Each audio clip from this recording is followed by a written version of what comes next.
பொதுவாக நம்ம உடம்புல நோயே வரக்கூடாதுன்னா என்ன பண்ணணும்? நம்ம உடம்புலோட ஆரம்பம் எங்கே தெரியுமா? அம்மாவோட வயிற்றிலிருந்து நம்ம உடம்புக்கு வந்த தொப்புள் கொடி தான்.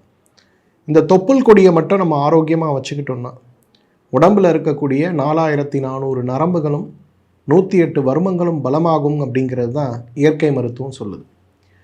யாருக்கெல்லாம் வாத உடம்பு இருக்கோ அவங்கெல்லாம் தொப்புளில் நல்லெண்ணெய் வச்சு படுங்க. படுக்கும்போது ஒரு 10 சொட்டு நல்லெண்ணெய் எடுத்து தொப்புளில் வச்சு நல்லா கிளாக் வைஸ் பண்ணுங்கள். இதனால் என்ன ஆகும்? கான்ஸ்டிபேஷன் வராது, நல்ல தூக்கம் வரும், உடம்பில் இருக்க வலி வேதனை இருக்காது, ராத்திரி நேரங்களில் கால் பிடிச்சி இழுக்கிற மசில் புல் சார்ந்த பிரச்சனை இருக்காது. எல்லாத்துக்கும் மேலே காலையில் எழுந்தோடனே ஃப்ரீ மோஷன் ஆகும். இது வாத உடம்புக்காரங்களுக்கு. பித்த உடம்புக்காரங்க நைட்டு படுக்கும்போது தொப்புளில் கொஞ்சம் நெய் வச்சுட்டு படுங்க. என்ன சார் தொப்புளில் நெய்யா? ஆமாங்க, 10 சொட்டு உருக்குன நெய்யை தொப்புளில் தேய்ச்சிட்டு படுங்க. அப்போ என்ன நடக்கும்?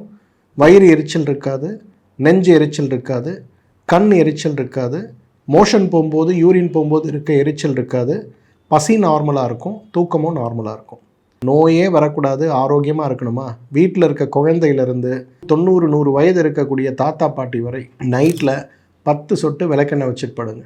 உடம்பு சூடும் ஆகாது, நோயும் வராது, ஆரோக்கியமாக இருக்கலாம்.